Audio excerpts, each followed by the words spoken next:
오늘 성경 말씀은 시편 46편 4절로 11절 말씀입니다. 한 시내가 있어 나뉘어 흘러 하나님의 성, 곧 지존하신 이의 성소를 기쁘게 하도다. 하나님이 그 성 중에 계심에 성이 흔들리지 아니할 것이라. 새벽에 하나님이 도우시리로다. 뭇 나라가 떠들며 왕국이 흔들렸더니 그가 소리를 내심에 땅이 녹았도다. 만군의 여호와께서 우리와 함께 하시니 야곱의 하나님은 우리의 피난처시로다. 셀라. 와서 여호와의 행적을 볼지어다. 그가 땅을 황무지로 만드셨도다. 그가 땅 끝까지 전쟁을 쉬게 하시며 활을 꺾고 창을 끊으며 수레를 불사르시는도다. 이르시기를 너희는 가만히 있어 내가 하나님 됨을 알지어다. 내가 문나라 중에서 높임을 받으리라. 내가 세계 중에서 높임을 받으리라 하시도다. 만군의 여호와께서 우리와 함께 하시니 야곱의 하나님은 우리의 피난처시로다. 셀라. 아멘.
예, 갈릴리 성가대와 오케스트라의 귀한 찬양에 감사합니다. 고맙습니다.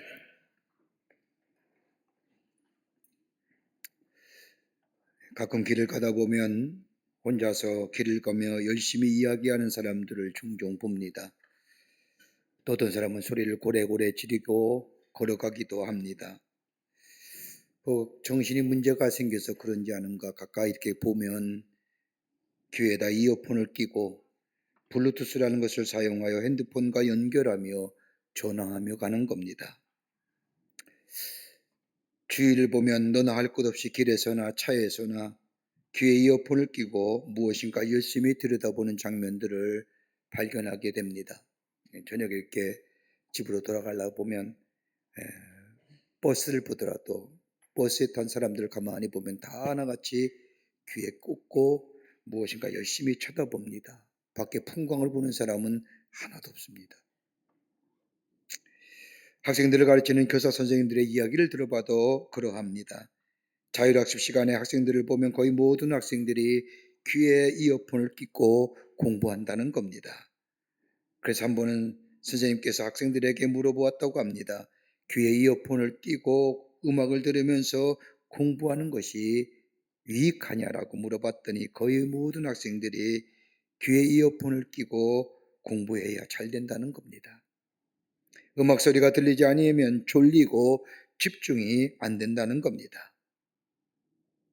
사회학자들은 이러한 현상을 보면서 지금의 청소년의 시대는 강한 자극을 받으며 자라났기 때문에 조용한 것을 견딜 수 없다는 겁니다. 조용하면 불안합니다. 그도 그럴 것이 지금의 부모들을 보면 아이들이 소리치고 장난치는 것 그대로 둡니다. 누가 아이들 향하여 무엇이라도 말하기라도 하면 오히려 아이들 향하여 말하는 사람을 향하여 항의하기도 합니다. 더 나아가 아이가 조용히 가만히 있기라도 하면 마치 아이가 무엇인가 잘못된 것냥 싶어 걱정이 된다고 합니다. 이러하듯 지금의 시대는 시끄러움에 종속되어 가는 시대요, 소란스러움과 굉음이 자연스러운 시대 속에 살고 있습니다. 함심리학자는 현대인의 가장 큰 약점은 다름이 아니라 깊게 생각하지 못한다는 겁니다. 깊게 생각한다는 것, 다른 말로 말하면 자기를 바라볼 줄 아는 마음이 없다는 겁니다. 자기 성찰이 부족하다는 겁니다. 그러기에 매사에 급합니다. 조급합니다. 조급함에 불안해집니다. 빨리 결과가 보여지지 않기에 불안해서 견딜 수가 없는 것이 현대인의 특성이라고 얘기합니다.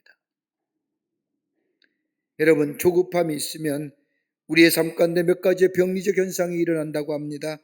하나는 뭐냐 다름이 아니라 증오와 원망입니다.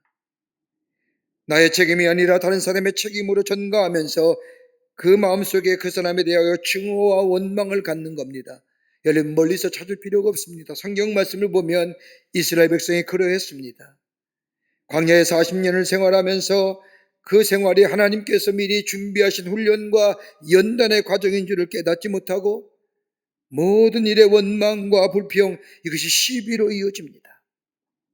지난해 베푸신 하나님의 놀라운 기적과 이적을 경험했다고 한다면 저 가데스 바네아에서 불이 없다면 좀 기다리면 되는 것인데 지금 없다고, 지금 당장 물이 있어야 된다고 다른 사람을 원망하고 불평하며 더 나아가 시비로 번집니다.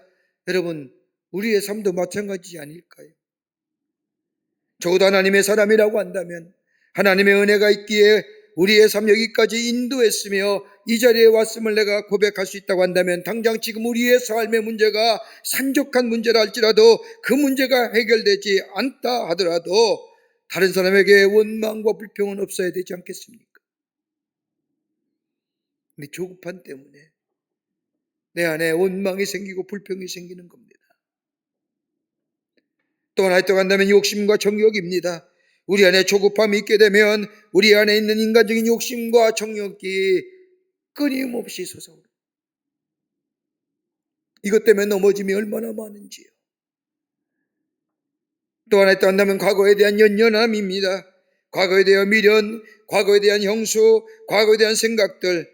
여러분 가만히 보십시오. 우리의 삶이 과거 지향적인 사람들이 된다고 한다면 이런 사람들에게 몇 가지 특성이 있습니다. 옛날이 좋았어? 옛날 얘기 많이 하는 사람. 여러분, 과거 지향적인 사람인데 이런 사람에게는 몇 가지의 공통적 특징 가운데 하나가 뭐냐? 미래가 불투명하기 때문에 그렇습니다. 미래가 소망적이면 과거에 대하여 생각하거나 미래를 두지 않습니다. 왜요? 과거보다 앞으로 다가올 미래가 더 소망적이기 때문입니다. 미래가 보이지 않기에 과거 얘기를 하는 겁니다. 더 하나 지금의 삶이 만족하지 못한 겁니다. 지금에 만족하면 과거에 연연할 필요가 없습니다. 지금이 불만족스러우니 과거의 일들, 과거의 얘기들을 자꾸 꺼내는 겁니다. 여러분, 지금 행복하신가요? 대답이 없으십니다. 지금이 좋습니까? 과거가 좋습니까? 예, 지금이 좋아야 합니다. 과거가 좋다고 하면 문제가 있는 겁니다. 또 하나 과거에 연연하면 불신앙입니다. 특별히 하나님의 사람이라고 하면 하나님이 우리의 미래에 좋은 곳으로 예비해 두심을 믿게 될 때에 과거에 얽매이지 않습니다. 하나님의 약속을 믿지 못하니 과거의 것들, 과거의 양수와 과거의 좋은 추억에 매달립니다. 조급함은 그러기에 불신앙의 자리에 인도합니다. 더 나아가 즉흥적입니다. 우리나라 사람은 더더욱 그러하지 않습니까? 깊이 생각하거나 조용히 마음을 편히 가질 수가 없습니다.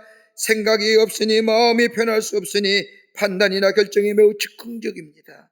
느낌 따라, 감정 따라 결단합니다. 여러분, 우리가 하나님을 향하여 이야기하고 고백할 때마다 우리 하나님은 나에 대하여 너무 많은 생각과 너무 많은 것들을 갖고 계십니다라고 이렇게 고백하며 그것을 믿게 될 때에 우리는 과거에 대한 미련이나 향수 그리고 생각들을 벗어날 수 있습니다. 조급함에 떨쳐버릴 수가 있습니다. 여러분, 이스라엘 백성이 저 40년의 광야 생활을 보세요. 어려움과 역경의 일들이 닥치면 하나같이 애굽의 노예 생활을 그리워합니다. 심지어 죽을 몇 자리가 없어서 우리를 광야에 끌고 나와 죽이려 하느냐라는 막말까지 서슴지 않습니다. 하나님의 뜻을 헤아리려고 생각하지 않습니다. 지금의 환경과 여건에 즉흥적으로 반응합니다. 그러기에 불평과 불만이 입에서 떠나지를 않습니다. 또 하나 조급함이 있으면요, 미래에 대한 근심과 두려움이 있습니다. 장래가 어떻게 될 것인가? 우리의 미래가 어떻게 될 것인가? 가만 보십시오. 요즘 많은 사람들이 노후에 대하여 걱정이 많으십니다. 그래서 되도록이면 많은 물질을 모아두고 노후를 편히 지내려고 합니다. 그런데 여러분, 이렇게 한다고 해서 노후가 편해집니까? 하나님이 지키셔야 우리의 건강도 보장되는 것이지요. 건강 아무리 지키려 해도 하나님이 아니다 하시면 건강 잃어버립니다. 그러기에 재물을 땅에 쌓아두지 말고 하늘에 쌓아두라고 하는 말씀이 바로 이런 말씀입니다. 하늘에 쌓아둔 재물은 좀과 동록이 해하지 못하며 도둑이 구멍을 뚫고 들어오지 못합니다. 그러기에 에레미야 29장 11절의 말씀을 보면 너희를 향한 나의 생각을 내가 하나니 평안이요 재앙이 아니라 너희에게 미래와 희망을 주는 것이라고 말씀합니다. 미래는 하나님께 달려 있습니다. 조급함이 지금의 근심과 두려움을 가져다 줍니다. 또나 우리 안에 조급함이 있으면 내가 누구인지를 알 수가 없습니다. 여러분, 떠드는 소리와 격한 감정 속에는 내가 누구인지를 바르게 알 수가 없습니다. 특별히 그리스도인이라고 한다면 하나님과 깊은 교제의 시간을 통하여 내가 누구이며 나의 부르심이 무엇이며 특별히 내가 당하는 이 사건과 일이 어떠한 의미를 가지고 있는가, 여러분, 다른 것이 아니라 하나님과의 깊은 영적 교제의 시간이 내 안에 있을 때에 내 삶의 문제를 바르게 알고 깨달을 수가 있습니다. 그러게 아무리 바쁘더라도 하나님과의 교제의 시간이, 경건의 시간이 있어야 합니다. 여러분, 지금의 시대를 가리켜 무한 경쟁의 시대라고 얘기합니다. 살아남기 위해 애를 씁니다. 그러기에 앞만 보고 달려갑니다. 다른 사람의 아픔이나 다른 사람의 슬픔, 괴로움에는 관심이 없습니다. 그냥 덮어놓고 열심만 냅니다. 근데 그 결과가 뭘까요? 드나무꾼 신구가 산에 올랐습니다. 경쟁적으로 나무를 찌고 장작을 만들어 갑니다. 근데 한 사람은 유달리 승부욕이 강했습니다. 그는 친구에게 지지 않으려고 이른 새벽부터 밤늦게까지 저 나무를 팹니다. 열심을 다하여 팹니다. 쉬지 않고 팹니다. 그런데 다른 한 친구는 그렇게 하질 않습니다. 그는 50분간 일하고 10분은 쉬는 식으로 숨을 돌려가며 일합니다. 산을 내려갈 즈음에 되어서 두 사람은 각자의 수고한 결과를 비교해 봅니다. 근데 어찌 내리는지 쉬어가면서 일한 친구가 더 열심히 땀 흘려 일한 친구보다 장작을 많이 만든 겁니다. 승부에 간 친구가 고개를 갸우뚱거리며 투덜거립니다. 내가 더 열심히 했는데 왜 자네 것이 내 것보다 더 많단 말인가 라고 말하자 이 한 친구가 점잖게 설명합니다. 너는 쉬지 않고 일했지만 나는 50분이라고 10분 쉬었는데 그 10분 쉴 때마다 내가 도끼 나를 갈았다네. 그러니 당연히 이길 수밖에 없지 않는가 하더라는 겁니다. 도끼날이 무뎌지는 것도 모르고 열심만 낸다고 해서 많은 열매를 거두는 것은 결코 아닐 겁니다. 마찬가지로 우리의 신앙도 마찬가지입니다. 아무리 바쁘더라도 아무리 세상의 소리가 시끄럽다 할지라도 그리스도의 삶에는 하나님과의 깊은 교제, 즉 경건의 시간이, 조용의 시간이 필요합니다. 하나님의 음성을 들을 수 있어야 됩니다. 들을 시간이 필요합니다. 말씀을 통하여, 기도를 통하여 하나님의 음성을 들어야 합니다. 오늘 본문의 말씀은 종교개혁자 마틴 루터가 좋아했던 말씀입니다. 이 말씀을 근거로 우리가 즐겨버리는 찬송인저 내주는 강한 성이요 방패와 병거가 되시니 그 환난에서 우리를 구하여 내시리로다 라고 작사했습니다. 여호와는 나의 피난처시요 내 편이 되시는 강한 성이 된다는 고백입니다. 지금도 독일의 많은 국민들은 자신의 나라들의 국가보다 루터가 지은 내주는 강한 성이요 라는 이 찬송을 더 많이 즐겨 부른다고 합니다. 오늘 시편의 주제는 다른 것이 아니라 너희는 가만히 있어 내가 하나님됨을 알지어다. 가만히 있으라고 하는 단어는 히브리어로 라파라고 얘기하는데 동사형이요 명령형입니다. 가라앉으라는 겁니다. 조용히 하라는 겁니다. 마음을 편히 하라는 겁니다. 단순하게 하라는 겁니다. 마음을 비우라는 겁니다. 오늘 시편 말씀의 역사적 배경은 저 열왕기하 19장의 말씀을 보면 유다왕 시스기야 때에 저 아수르 왕의 사네립이라고 하는 군대가 무려 18만 5천 명의 유다를 쳐들어옵니다. 절체절명의 위기입니다. 유다는 대항할 힘이 아무 힘도 없습니다. 그때 이 히스기야 왕은 하나님의 성전에 올라가 하나님 앞에 기도합니다. 그리고 고백된 시편의 말씀이 오늘 본문의 말씀입니다. 하나님의 음성을 듣는 겁니다. 하나님의 말씀을 들었습니다. 그리고 그의 고백은 그저 하나님의 도우심을 구할 뿐입니다 라고 하는 겁니다. 우리의 삶의 여정 어떻습니까? 아마 문제없는 분들은 없을 겁니다. 이 시간에도 가장 절체절명의 문제를 가지고 하나님 앞에 엎드려 간절한 마음으로 간구의 기도를 드리는 분도 계실 겁니다. 내 안에 큰 문제가 있음에도 불구하고 아닌 것처럼 아닌 양 이 자리에 앉아분 계실 겁니다.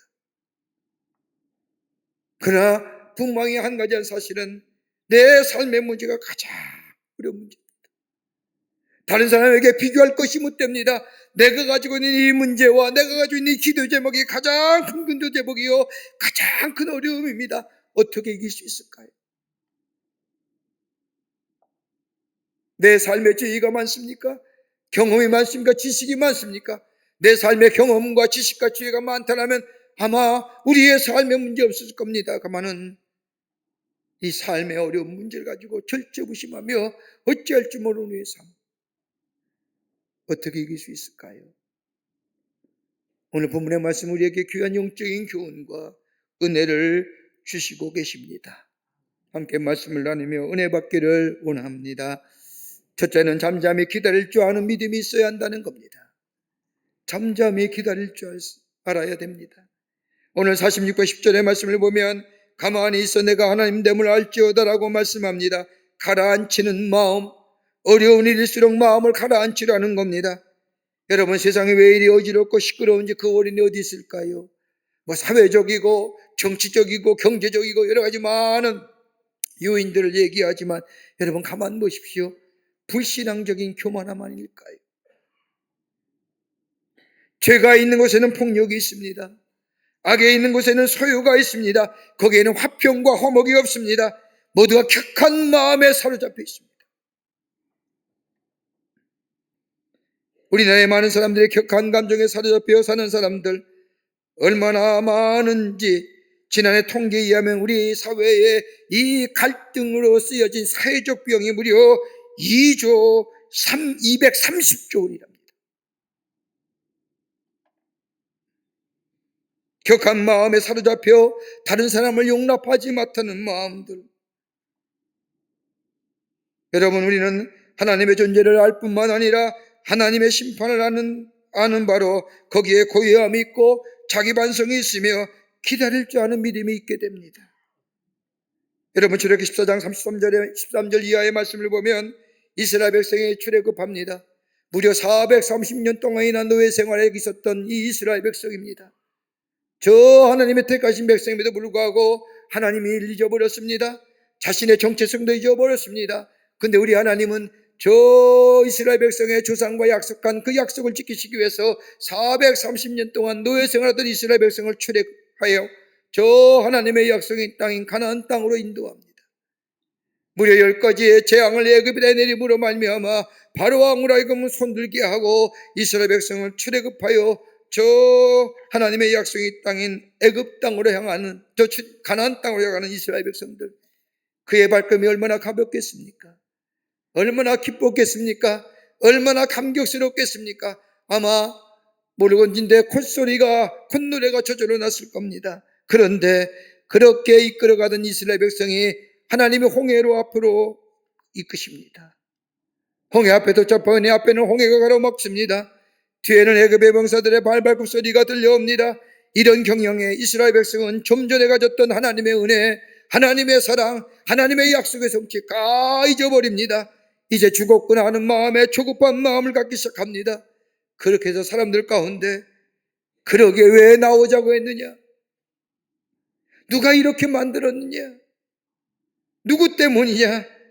그리고 나중에는 애굽에 공동묘지가 없어서 여기까지 데려다가 죽이려 하느냐? 원망과 불평이 넘어서서 시비가 났습니다. 이러한 이스라엘 백성을 향하여 하나님은 두려워하지 말고 가만히 서서 여호와께서 오늘날 너희를 위하여 행사하는 구원을 보라. 가만히 서서 침묵하라는, 말하지 말라는 겁니다. 다른 말하면 원망과 시비하지 말라는 겁니다. 말하지 않고 기다리라는 겁니다. 여러분, 침묵에는 3가지의 침묵이 있다고 말합니다. 하나는 말의 침묵입니다. 말 너무 급하게 하지 말아야 합니다. 말 급하게 하다 보면 실수하게 됩니다. 그러기에 침묵하며 조용히 생각하며 말할 줄 아는 자세, 이 말의 침묵이 필요합니다.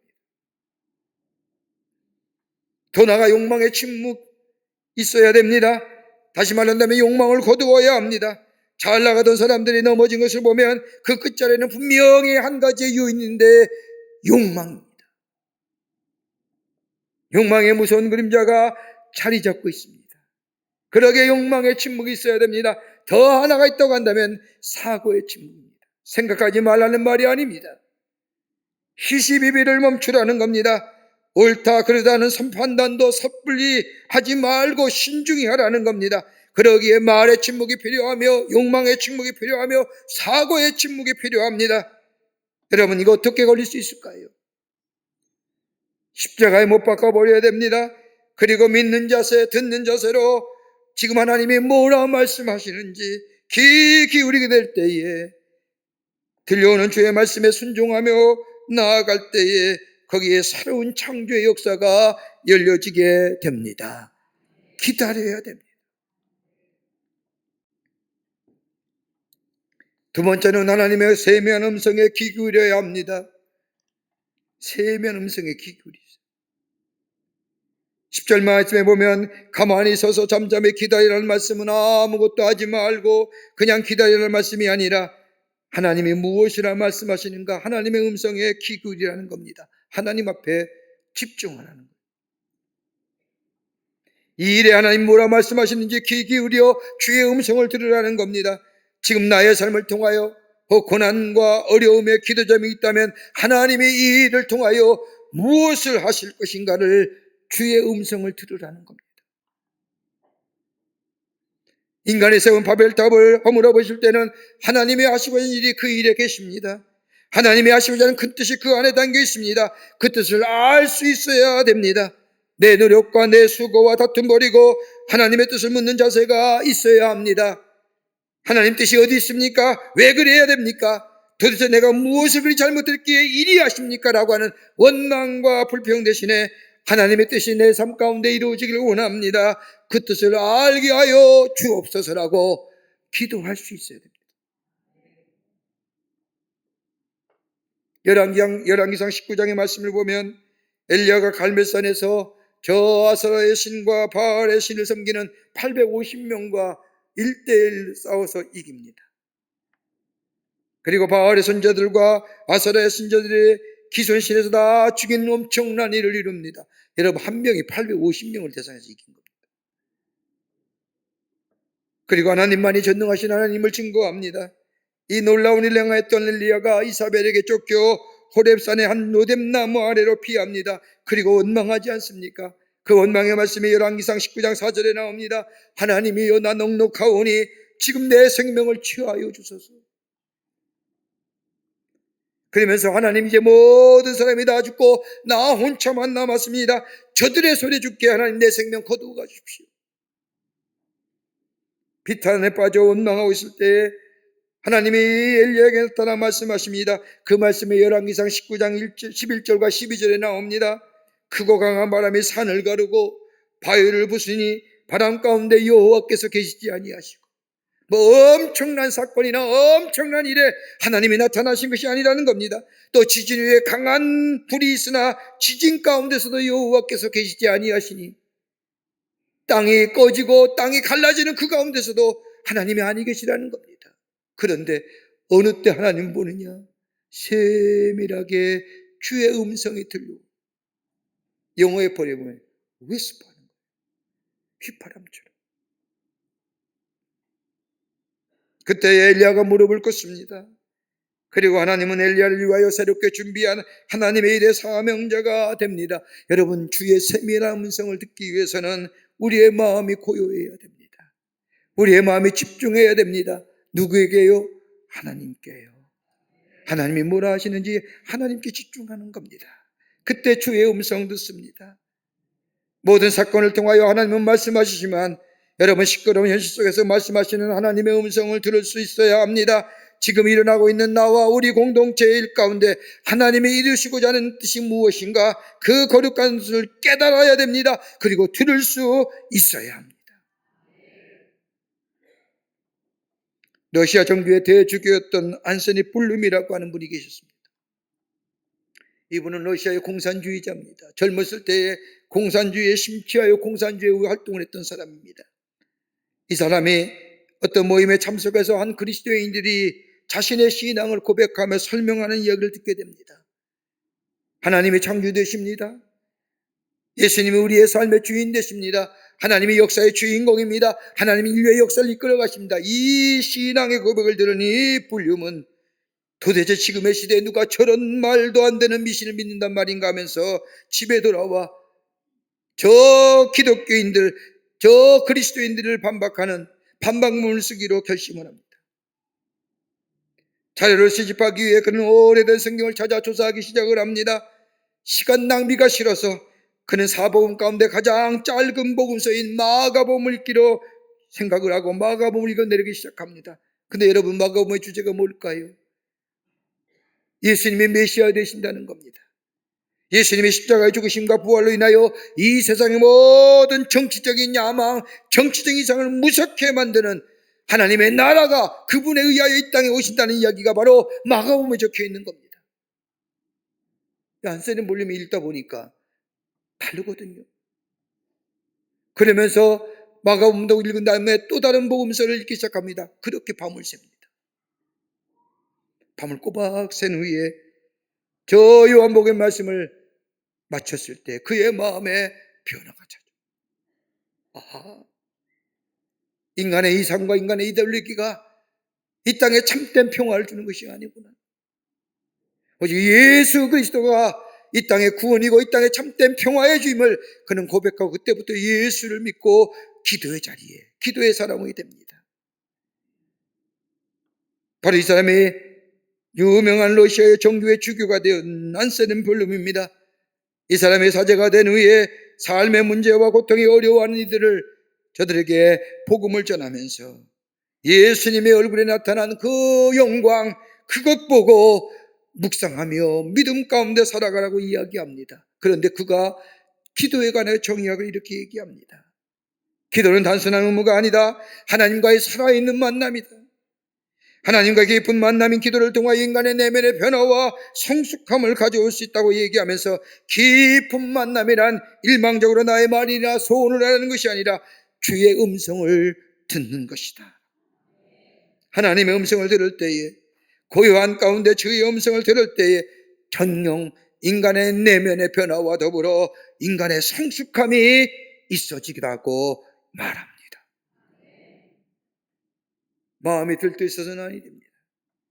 우리의 마음의 원망과 불평과 시기와 질투, 욕심과 정욕의 마음, 과거에 대한 마음, 그의 향수든 그게 부끄러움이든 저 미래에 대한 근심과 두려움 다 십자가에 못 박아야 됩니다. 그리고 마음이 고요해야 됩니다. 마음을 가라앉히고 주님께 초점을 맞추며 집중하게 될 때에 비로소 그 빈 마음 속에 세밀하신 주의 음성이 들려옵니다. 이러할 때에 역사의 주인 되시는 하나님을 보며 주의 말씀을 들으며 우리의 삶 속에 저 엘리야가 새롭게 하나님의 회복의 역사를 통하여 하나님의 역사의 주인공 된 것처럼 우리 삶에도 놀라운 하나님의 창조의 역사가 있게 될 줄 믿습니다. 끝으로 준비하며 기다리라는 겁니다. 하나님이 더 오실 때를 준비하며 기다리라는 겁니다. 오늘 5절 후반부의 말씀을 보십시오. 하나님이 그 성중에 계심에 성이 흔들리지 아니할 것이라 새벽에 하나님이 더 오시리로다.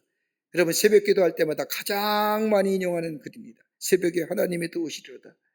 여러분 새벽에 하나님이 더 오신다는 게 뭘까요? 새벽에 더 온다는 게 아니라 새벽에 하나님이 더 오신다는 건 뭐예요? 때를 얘기하는 겁니다. 타이밍. 새벽이란 시간을 얘기하는 때입니다. 고요한 시간, 조용한 시간, 이런 시간에 나를 다시금 하나님 앞에서 되돌아볼 수 있는 시간의 때, 밤이 깊어서 여명이 터올 그 시간대에 하나님이 도우신다는 겁니다. 그러게 새벽에 하나님이 도우신다는 말은 지금은 캄캄한 밤이지만 새벽이 가까이 오심을 의미하는 겁니다. 새벽이 가까이 온다는 것은 밝은 낯이 우리 앞에 가까이 왔음을 의미합니다. 그러기에 바울은 이것을 알았기에 로마서 13장 12절의 말씀을 보면 우리에게 이렇게 말씀합니다. 밤이 깊고 낮이 가까이 왔으니 그러므로 우리가 어둠의 일을 벗고 빛의 갑옷을 입자라고 얘기합니다. 그러면서 13장 14절의 말씀에 구체적으로 입어야 할 빛의 갑옷이 뭐냐? 오직 예수 그리스도를 옷 입고 정욕을 위하여 육신의 일을 도모하지 말라는 겁니다. 그리스도의 옷으로 입으라는 겁니다.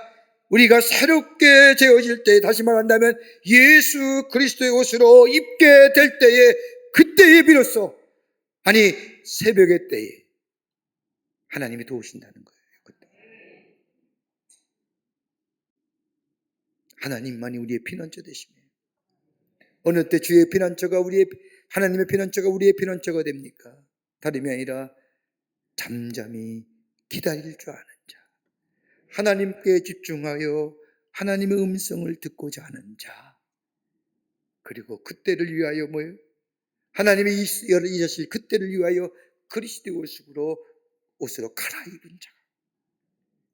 여기에 새로운 하나님의 창조의 역사가 일어납니다. 이게 호렙산 기도예요. 40일 동안 하나님 전에 올라가면서 하나님 앞에 집중하는 거예요.